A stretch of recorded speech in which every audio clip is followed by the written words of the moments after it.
ஓம் நம சிவாய நமக. தென்னாடுடைய சிவனே போற்றி, எந்நாட்டவர்க்கும் இறைவா போற்றி.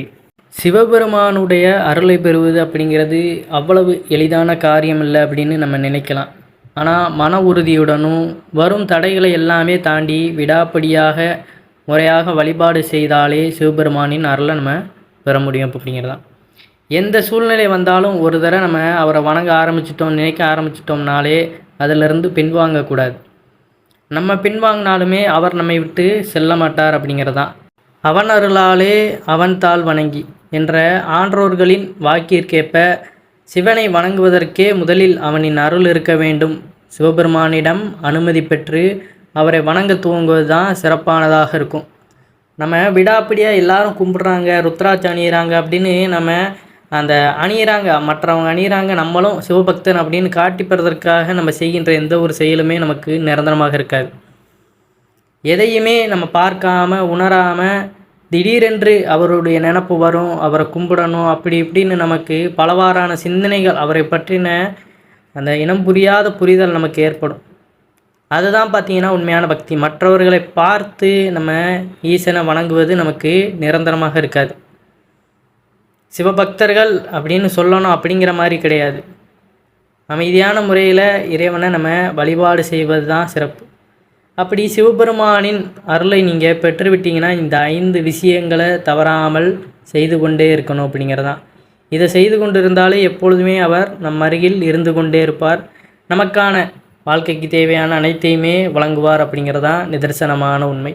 அப்படி சிவபெருமானுக்கு பிடித்த ஒரு 5 விஷயங்களை தான் நம்ம என்ற பதிவில் தெரிந்து கொள்ள போகிறோம்.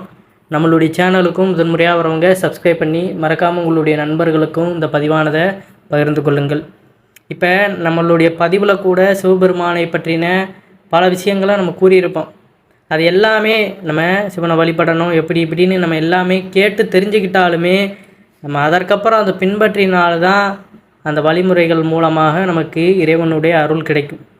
சில பேர் கேட்பாங்க, சில பேர் அதை பின்பற்ற மாட்டாங்க. சில பேர் உயிர் மூச்சாக அவரே நினைத்து கொண்டு எப்படியாவது அவருடைய அருளை பெறணும், அதற்கு என்ன வேணால் செய்யலாம் அப்படிங்கிற மாதிரி இருப்பாங்க.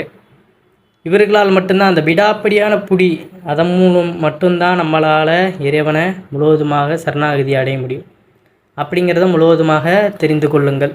சிவபெருமானை முறையாக வழிபடுவதனால நம்முடைய கர்ம வினைகள் நீங்கும்.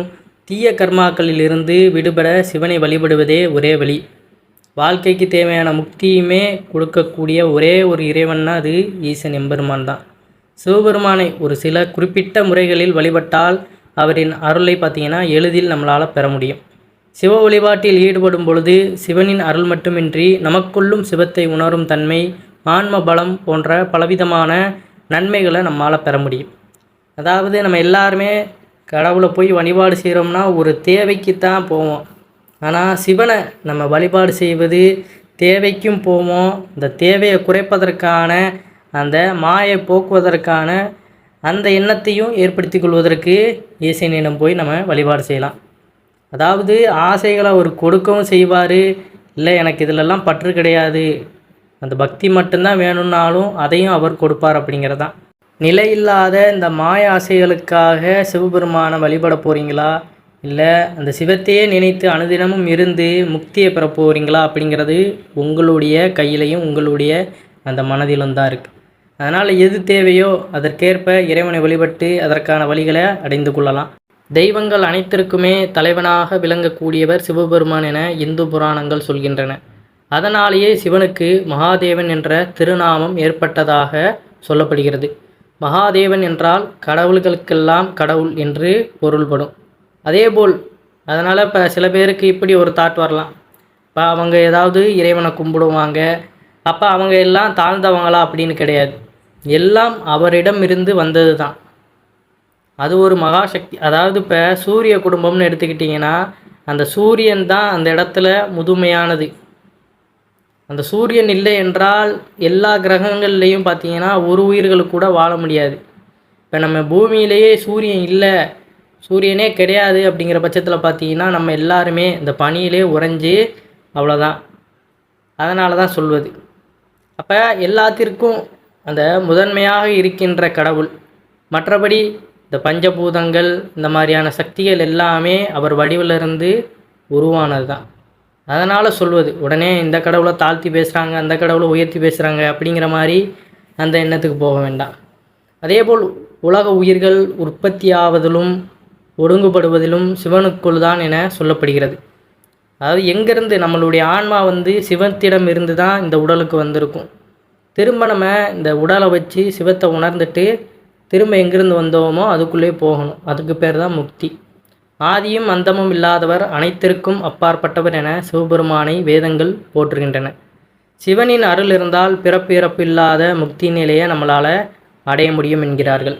சிவனின் அருளை பெறுவதற்கு பார்த்திங்கன்னா முனிவர்களும் ரிஷிகளும் பல ஆயிரம் ஆண்டுகள் தவம் செய்வதாக சொல்கிறார்கள். ஆனால் தற்போதைய காலத்தில் அப்படி தவம் இருப்பது என்பது சாத்தியம் கிடையாது.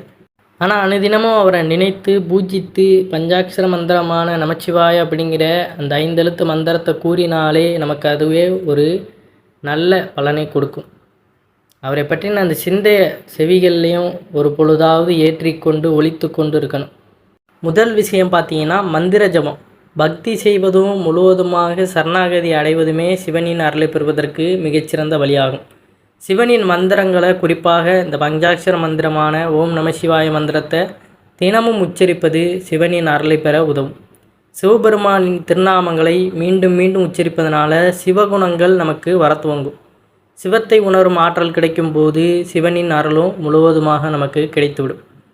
இப்போ உங்களுக்கு சிவபெருமானுடைய அருள் எப்படி இருக்குன்னு தெரிஞ்சுக்கணும்னா, ஒரு பொருள் உங்களை விட்டு போயிட்டாலோ, ஒரு பொருள் உங்களுக்கு கிடைக்கலனாலோ அதை பற்றின அந்த சிந்தையே உங்களுக்கு இருக்காது. அதுக்காக ஏங்கிக்கிட்டு அழுதுகிட்டு வருத்தப்பட்டுக்கிட்டு அதையே நினைச்சு இப்படிங்கிற எந்த ஒரு விஷயமும் இல்லைனாலே உங்களுக்கு அந்த சிவகுணம் வந்துருச்சுன்னு தான் அர்த்தம். போனதை நினைத்து புலம்பிக்கிட்டே இருப்பதனால எந்த ஒரு பிரயோஜனமும் கிடையாது. அடுத்த கட்டது என்ன, அதை பார்த்துக்கிட்டு கடந்து போய்கிட்டே இருக்கீங்களா? இதுதான் பார்த்தீங்கன்னா சிவபெருமானுடைய குணம். அனுதினமும் திருநீர் எதற்கு பூச சொல்வது? அந்த சாம்பலை எடுத்து நம்மளுடைய நெற்றியில் நம்ம எப்பொழுதுமே திருநீர் பூசும் பொழுது பார்த்திங்கன்னா அழகுக்காக பூசக்கூடாது. சில பேர் பார்த்திங்கன்னா கண்ணாடியில் அப்படியே அழகழகாக அந்த பொட்டை அவ்வளோ வடிவமாக அப்படியே செதுக்கிற மாதிரி செய்வாங்க. எந்த டிசைனாக வச்சாலும் சரி, விபூதியை எடுத்திங்கன்னா கை நிறைய எடுத்து நெற்றி நிறைய பூசணும், அவ்வளோதான். எதுவுமே நிரந்தரம் கிடையாது. அப்படிங்கிற அந்த ஒரு தாட்டு தான் நம்மளுக்கு அந்த நேரத்தில் இருக்கணும். பூசிக்கிட்டு நம்ம பாட்டு நம்ம வேலையை பார்க்க போய்கிட்டே இருக்கணும். யார் பார்க்குறா என்ன பண்ணுறா அதெல்லாம் நமக்கு தேவையில்லாது. இவ்வாறான சிந்தனைகள் உங்களுக்கு எழுந்து கொண்டாலே உங்களுக்கு ஈசனுடைய அந்த பார்வை இருக்குது, நீங்களும் ஈசனை சரணாகதியை அடைந்து விட்டீர்கள் அப்படிங்கிறதான் நிதர்சனமான உண்மை. ஃபஸ்ட்டு நம்ம மந்திர ஜபம் பார்த்தோம். அதற்கப்புறம் சிவலிங்க வழிபாடு.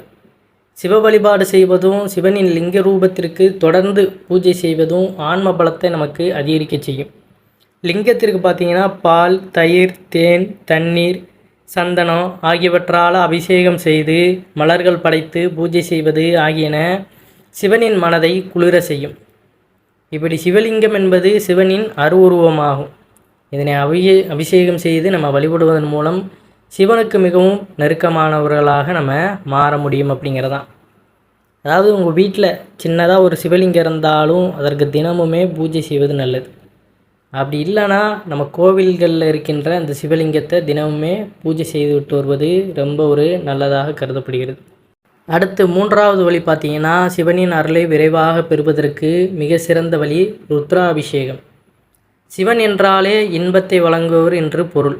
காதல், திருமணம், மகிழ்ச்சி, செல்வம், சக்தி, ஞானம் போன்றவற்றை வழங்குவோராக சிவபெருமான் இருக்கிறார். எளிதில் மனமகிழ்ந்து பக்தர்களுக்கு அருள் செய்து அவர்களுக்கு வேண்டிய வரங்களை தரக்கூடியவர் சிவபெருமான். ருத்ராபிஷேகம் சிவனை மகிழ்விக்க செய்யப்படும் மிக முக்கியமான பூஜையாகும். சிவனுக்கு விருப்பமான மிக நீண்ட சடங்கும் பூஜையுமே இந்த ருத்ராபிஷேகம் அப்படின்னு தான் சொல்லப்படும். ருத்ராபிஷேகம் செய்வது, அந்த யாகத்தில் நம்ம கலந்து கொள்வது வாழ்வில் உள்ள அனைத்து பிரச்சனைகளையுமே தீர்க்க வழியை அருளக்கூடியதாக இருக்கும். நம்மளால் செய்ய முடிஞ்சாலும் இந்த ருத்ராபிஷேகத்தை செய்வதும் அந்த யாகத்தில் நம்ம கலந்து கொள்வதுமே நமக்கு பல நன்மைகளை வழங்கக்கூடியதாக இருக்கும். ஒவ்வொரு பிரதோஷம் அன்றும் சரி, நம்ம தவறாமல் இந்த பிரதோஷத்தில் கலந்து கொள்வது அப்படிங்கிறது ரொம்ப ஒரு சிறப்பான விஷயம். சிவபெருமான் பார்த்திங்கன்னா அபிஷேக பிரியர் என்பது நம்ம எல்லாருக்குமே தெரியும். பலவிதமான பொருட்களால் அவருக்கு அபிஷேகம் செய்து அவரை குளிர்விப்பது அவருக்கு மிகவும் விருப்பமான ஒன்றாகும். பால், தேன், மஞ்சள், சுத்தமான தண்ணீர் கொண்டு அபிஷேகம் செய்வதும் பில்வத்தால் அர்ச்சிப்பதும் சிவனின் அருளை பெற்றுத்தரக்கூடியதாக இருக்கும். கங்கை நீரால் சிவனுக்கு அபிஷேகம் செய்து மிகவும் சிறப்பு வாய்ந்த பலனை நம்ம பெறலாம் அப்படிங்கிறது தான். அதனால் அபிஷேகம் செய்யும் போதெல்லாம் இறைவனுடைய அந்த கோவிலுக்கு சென்று கண்குளிர நம்ம பார்த்து விட்டு வருவதே நமக்கு பல நன்மைகளை கொடுக்கும். நம்மளும் பூஜை செய்ய முடிஞ்சாலும் சிவலிங்கத்திற்கு பூஜை செய்யணும். இல்லை அப்படிங்கிற பட்சத்தில் கோவிலில் போய் உட்காந்துட்டு அவருடைய நாமத்தை நம்ம கூறிக்கிட்டே அந்த அபிஷேகத்தை கண்டு ரசிப்பது நம்ம கண்களுக்கு கண்கொள்ளா காட்சியாகத்தான் இருக்கும். அதற்கப்புறம் பார்த்திங்கன்னா இந்த ருத்ராஜம் அணிவது. ருத்ராஜம் அணிவது அப்படிங்கிறது சிவனினுடைய ஒரு அம்சமாகவே கருதப்படுகிறது. இதை அணிவதால் அளவில்லாத அந்த பலன்களை நம்மளால் பெற முடியும் அப்படிங்கிறதான். ருத்ராஜம் மனித குலத்திற்கு ஈசன் அளித்த ஒரு அருட்கொடையாகவே கருதப்படுகிறது. ருத்ரன், அஷம் என்ற சமஸ்கிருத சொற்களில் இணைவே ருத்ராட்சமாகும். சிவனின் கண்ணீரிலிருந்து தோன்றிய ருத்ராஜத்தை அணிந்து கொள்வதனால சிவனின் அருள் நமக்கு பரிபூரணமாக கிடைக்கும். நமது சரீரம் அந்த சுத்தமாகும் அப்படிங்கிறதான். சரியான முறைகளை பின்பற்றி ருத்ராட்சத்தை அணியும் பொழுது அதன் பலன்களும் நமக்கு பல மடங்காக அதிகரிக்கும். அதாவது சும்மா நம்ம வாங்கி ருத்ராட்சத்தை போடுவதை விட்டுட்டு அதற்கென்று முறைப்படி பூஜை செய்து, அதாவது 48 நாட்களுக்கு ஒரு முறை பார்த்திங்கன்னா அந்த ருத்ராட்சத்தை வீட்டில் இந்த பஞ்சபாத்திர நீரில் வைப்பதற்கு பூஜைகள் வச்சுருப்பீங்க பார்த்தீங்களா, அந்த பஞ்சபாத்திரத்தில் நீர் நிரப்பி இந்த ருத்ராட்சத்தை போட்டு பஞ்சாட்சர மந்திரத்தை 108 முறை கூறிட்டு அதற்கப்புறம் 48 நாட்களுக்கு ஒரு முறை இப்படி செய்து கொண்டு போட்டால் அந்த ருத்ராட்சத்திற்கு ஒரு சக்தி கிடைக்கும் அப்படிங்கிறது ஒரு ஐதீகம். ஏன்னா சும்மா நம்ம ருத்ராட்சத்தை போடுதாங்க அப்படிங்கிற மாதிரி நம்ம போடக்கூடாது.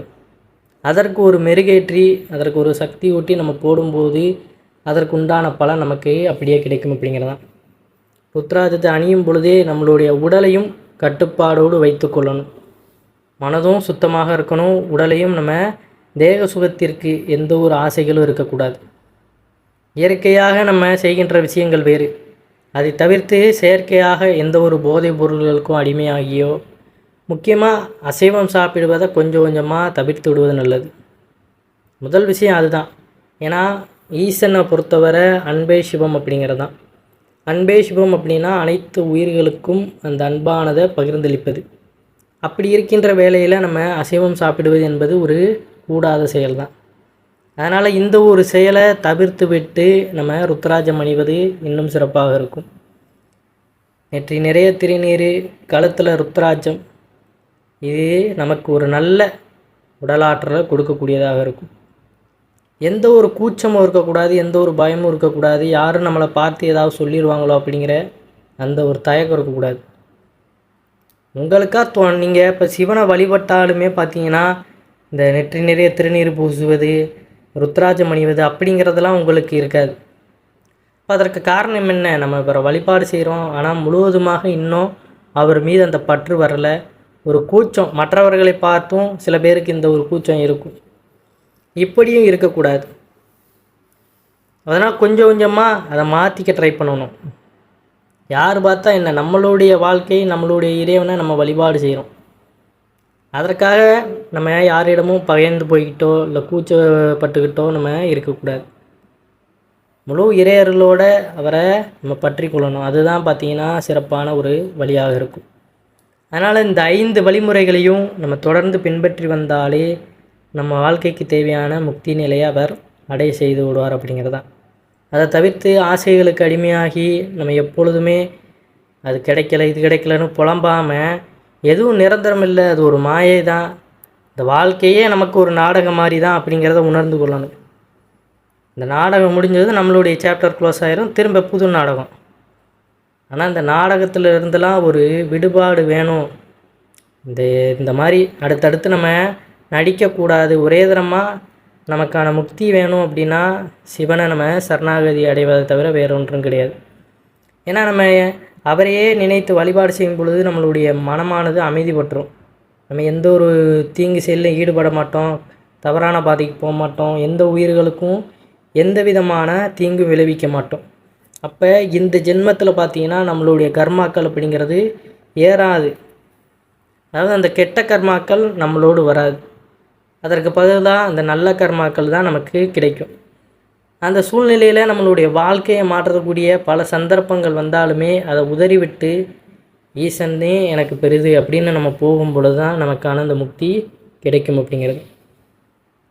இது ஆழமாக நம்ம உணரும் பொழுது தான் நமக்கு அவை கிடைக்கும் அப்படிங்கிறது. அதனால் உணர்ந்து கொண்டு பார்க்கணும், ஆராயாமல் ஆமாம் இவங்க சொல்கிறாங்க அப்படி இப்படின்னு நம்ம போயிடக்கூடாது. ஒரு தரம் நம்ம உணர்ந்து பார்க்கும் பொழுது புரியும். இப்போ எத்தனை பேர் இறைவனை உண்மையாக உணர்ந்திருக்கிறார்கள் அப்படின்னு பார்த்தீங்கன்னா நமக்கு தெரியாது. ஏன்னா உணர்ந்தவர்கள் யாரும் நான் அப்படி இருக்கேன் இப்படி இருக்கேன்னு சொல்ல மாட்டாங்க.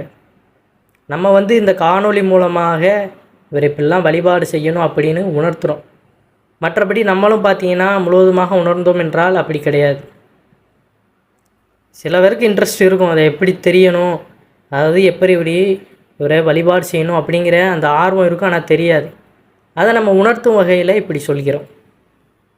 அதனால் உணர்ந்தவர்கள் யாரும் இப்படி சொல்லி கொண்டு இருக்க மாட்டார்கள். அமைதியான முறையில் அவங்க இருப்பதே தெரியாது. அந்த யோகி வடிவிலையோ மகான் வடிவிலையோ அவங்க ஒரு இடத்துல அமர்ந்து ஈசனே சரணாகதி அப்படிங்கிற மாதிரி தான் இருப்பாங்க. அதனால் ஈசனுடைய அருளை பெற்று முக்தி அடைய வேண்டுமென்றால் இந்த 5 வழிமுறைகளை தவறாமல் பின்பற்றுங்க. அனுதினமும் அவரை நினைத்து கொண்டே வாருங்கள் அப்படிங்கிறதான். அனைவரும் இறையருள் பெற்று என்றும் நலமுடன் வாழ வேண்டும். நன்றி, வணக்கம். ஓம் நம சிவாய நமக.